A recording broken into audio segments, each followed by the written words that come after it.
Miracles. Miracles. We see them every day. And yet we live in a society now that we don't believe in miracles.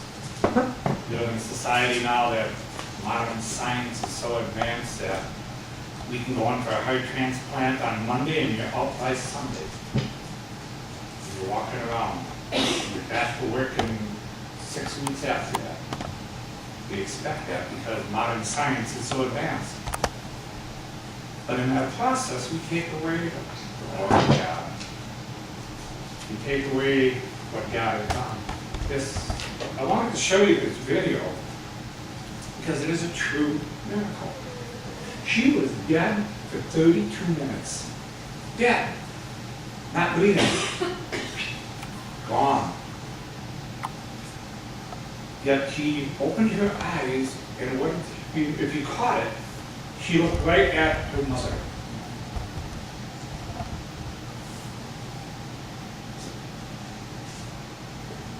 It was like she didn't even skip a heartbeat. That's a miracle of God. We take advantage of everything that we see. We take advantage. We don't stop to smell the coffee, as the old saying goes, when we see a beautiful sunrise and a beautiful sunset. Every day is a miracle.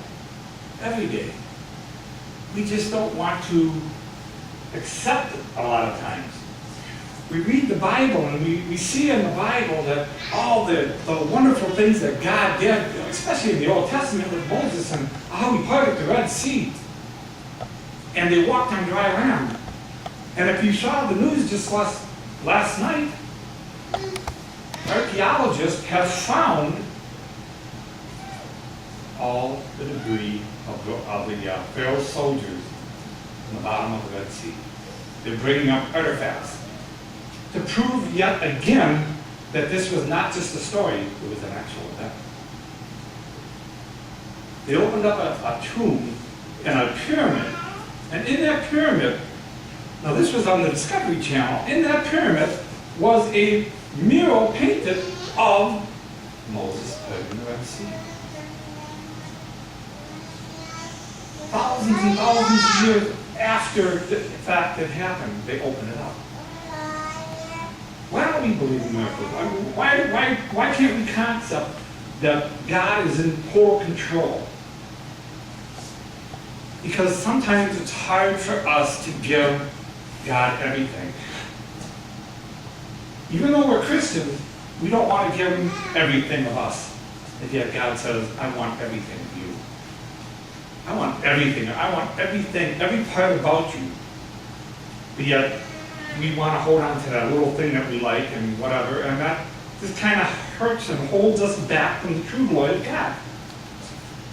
Now we know that there's so many of the miracles when Jesus came.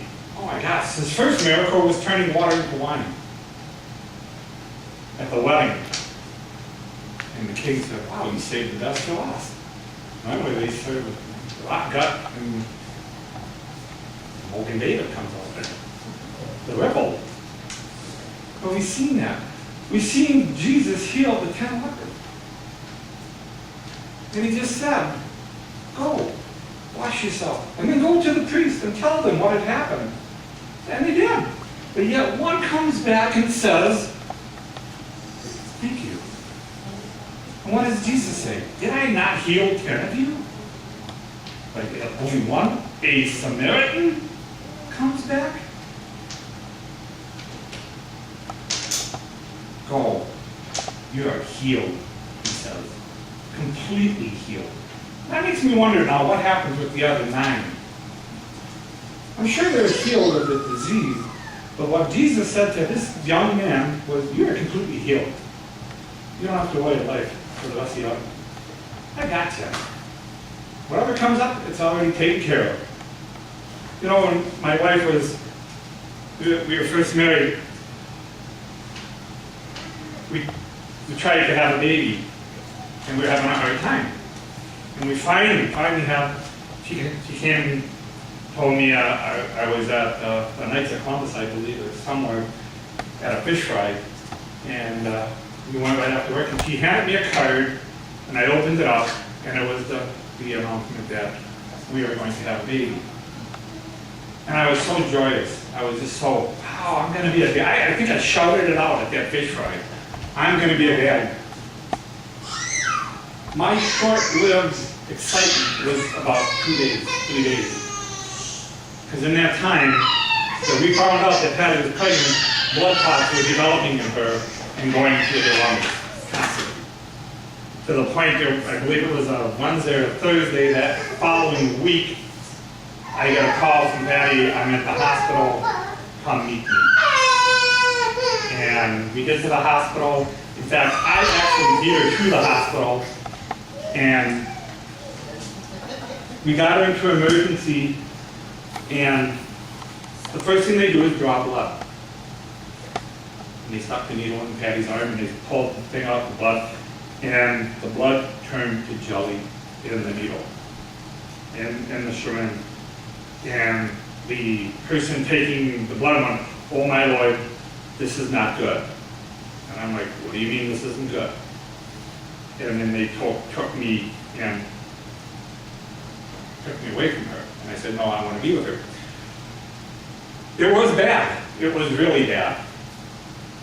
In that process, we were told by loved ones and doctors alike to avoid the baby. Hardest decision we got to make.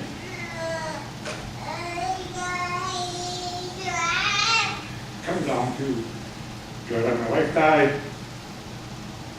What do I do, God? I'm not saved at this time, and I'm calling on God. What do I do, God? Patty, who is saved at that time, she was saved before we were married, said, Bob, it's okay. I'm like, yeah. She's just trying to comfort me. She's just comforting me. It's okay. She kept saying, it's okay. So Patty says to me, if I die, the baby dies with me. Decision made. We don't sign nothing. There's no abortion, nothing. So then they come and they make you sign all this stuff, and try to make a long story short, which is impossible by now. They had to do a nuclear scan on her. And it was like being in a Star Wars movie. People in lead suits came in, opened up this cylinder, and you heard it go. When it opened, Dr. Disney, at the time, allowed me to come in with him and stand behind a leaded wall with glass for our safety. They pumped the nuclear waste into Patty. We could see her insides glow like crazy, like a Christmas tree. And all of a sudden I said, what are you looking for? What's going on? He said, well, see her lungs. And he showed me the lung. And he said, the left lung has 3/4 filled with blood clots. The right lung is 1/4 filled. And I said, what does that mean? And he came right out and said, she'll probably die tonight. What?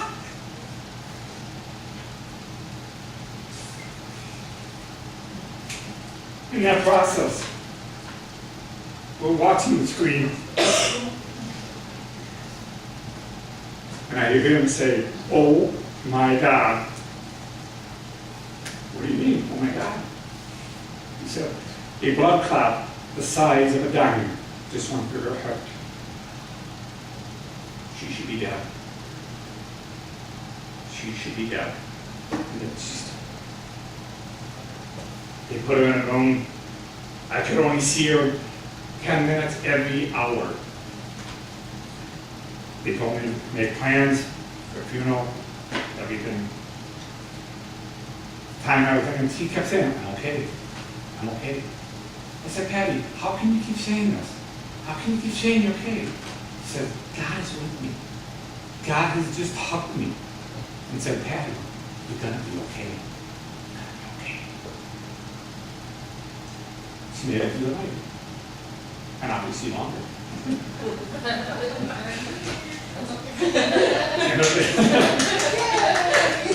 We gave birth to a beautiful little girl who is now 27 years old and has got the world on fire.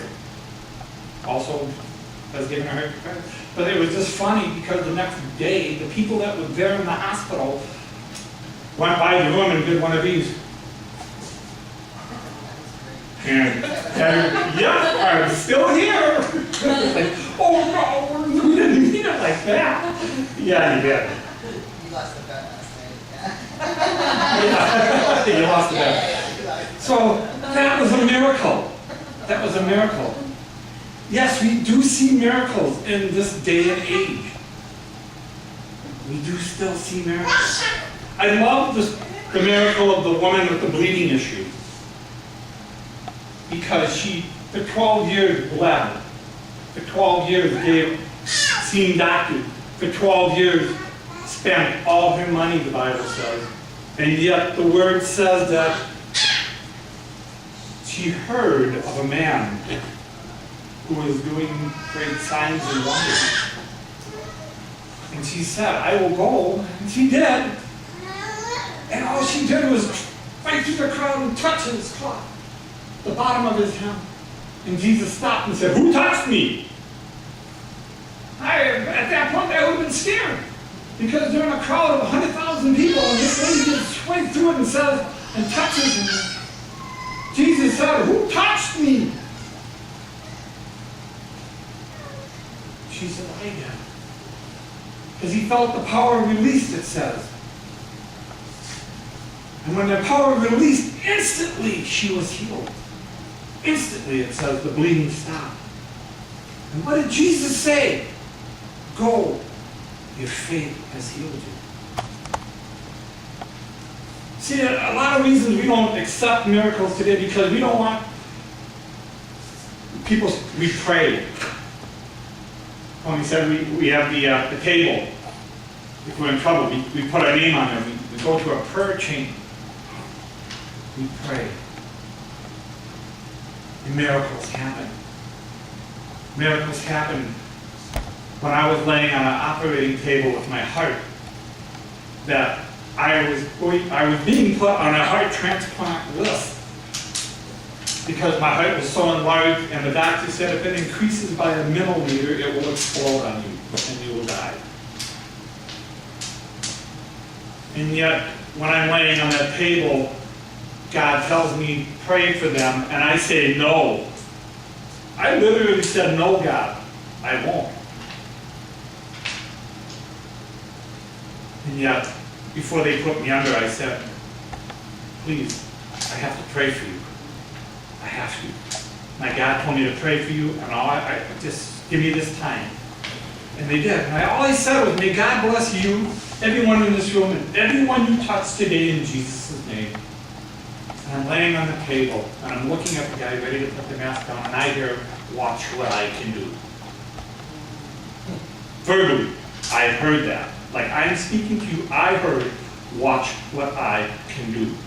To the point where I turned my head to the left, and I looked right at that nurse, and I said, you heard that, right? And she said, heard what? I said, you had to have heard that. That was so loud.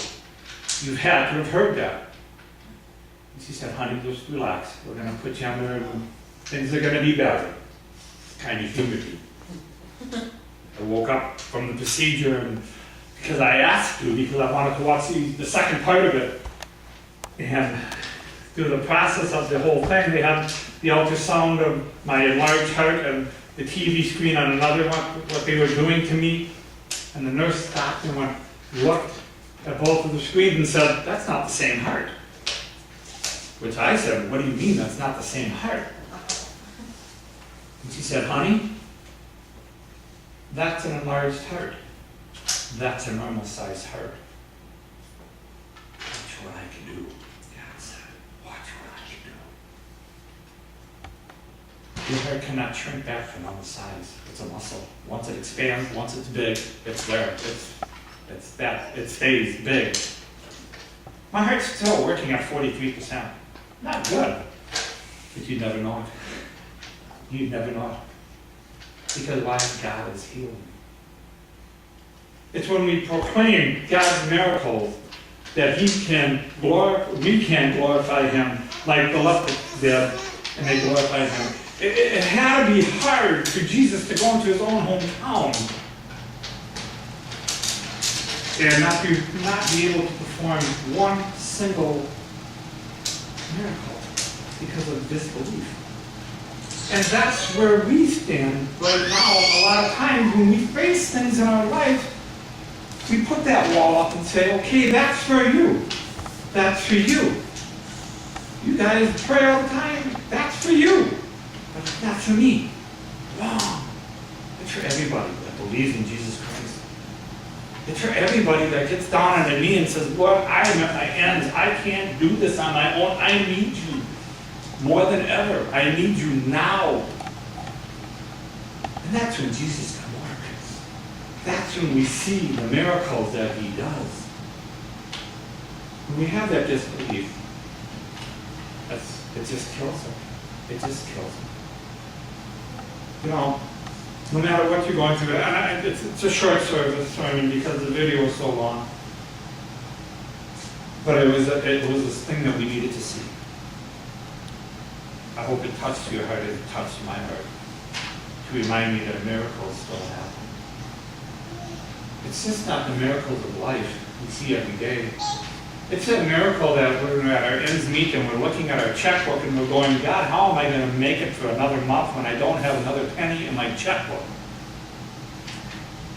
Trust in him. It's amazing what he does. God, I don't even have food in my refrigerator. How am I going to eat? Trust in him. I've seen it firsthand where there's groceries at your front door. I've seen it firsthand when God says to give your last $5 that you have after paying all the bills to a missionary who's coming to speak. And you go, God, this is my last $5. It has to last me 2 weeks, and I traveled 28 miles one way to work. I don't even know how I'm going to make that stretch. But yeah, what does God say? Trust in me. Trust in me. Who's that person? I fucked that, and I gave it $5. I grumbled when I gave it. I really did. And I remember saying, God, I don't understand why you would do this, but you're telling me to do it, I'm going to do it. I'm not happy. I'm going to do it. That following Monday, right, Patty? In the mail was a check for $125. We made it through the 2 weeks that I was worried about. Is that going to happen every time? No. God just says, be faithful. You know, we look at things in our life as mountains. And the Bible says with the faith that we should have, we can move their mountains. It says, say to that mountain, move, and it will be moved. But to that mountain, it's a molehill to God. It's just a tiny little thing. So if you're suffering today, if you're hurting today, physically, financially, emotionally, and anything, we'll pray for you. Pastor Tony, Joseph, myself, anybody here that needs prayer, we want to pray for you. That's when God can work. That's when God can do what he can do. You know, the greatest miracle is coming soon. The tomb is empty. The tomb is empty. Jesus is alive, sitting at the right hand of his Father. His bones were never broken like they should have been at a crucifixion. His side was pierced, just like Isaiah said it was going to happen. But he's not there. My brother Ken this week is in Jerusalem. He's in Jerusalem, and they're celebrating. He's going to be baptized in the Jordan River, and he's going to see the tomb. And it's just an amazing thing. Just pray to him, call out his name, seek his will. Miracles. I love the song that we just sang. Right? They put it in the beginning. Miracles, they happen every day. Every day. And when we see something, let's don't be afraid to call it a miracle. Don't be afraid. Because that's God's way of showing us He's still in control. Granted, science is great. Science has really come through. Science is amazing how they can, like I said. My godchild, Angela, her daughter, had a tumor inside her heart. And the only way they could remove the tumor was to remove the heart. They took the heart out. They cut the heart open. The tumor was inside the heart. They removed the tumor, put the heart back. And I'm like, they're telling me this, and I'm like, wow, it sounds like you're changing a tire. It really does. You know, you're doing this, you're taking the lug nuts, and boom, boom, it's back on. She just celebrated her sixth or seventh birthday. She was so cute because she was part of the zipper club, they call it. And when she was little, she would walk around, I see my zipper! But it's a miracle. It's a miracle how we can take stuff that God created. If anything, this video taught me God still breathes life. Even to us who are dead. Spiritually, physically, mentally, He still breathes that life. Father God, I thank you for this lesson. Father, I thank you for the video that you showed us today. I thank you for the many miracles that you continue to do daily on a human basis. It's just mind-boggling. Father God, even when we see the world in distress and destruction and all the bad things happening, there are still miracles happening, and you're still in control of everything. Lord God, I give you praise, and I thank you for the many works that you've done, and you continue to do. Oh, Heavenly Father God, like you say in Matthew 13:58, now, He did not do mighty works because of the unbelief. We do not want that, Lord God. We want to have the mighty works because why? We believe in our hearts. We believe you are the King of Kings, the Lord of Lords. And Lord, we know there is nothing impossible. There is nothing you cannot do. There is nothing. You are the God of the possible, because through you all things are possible. Thank you, Lord. We pray this in Jesus' name. Amen.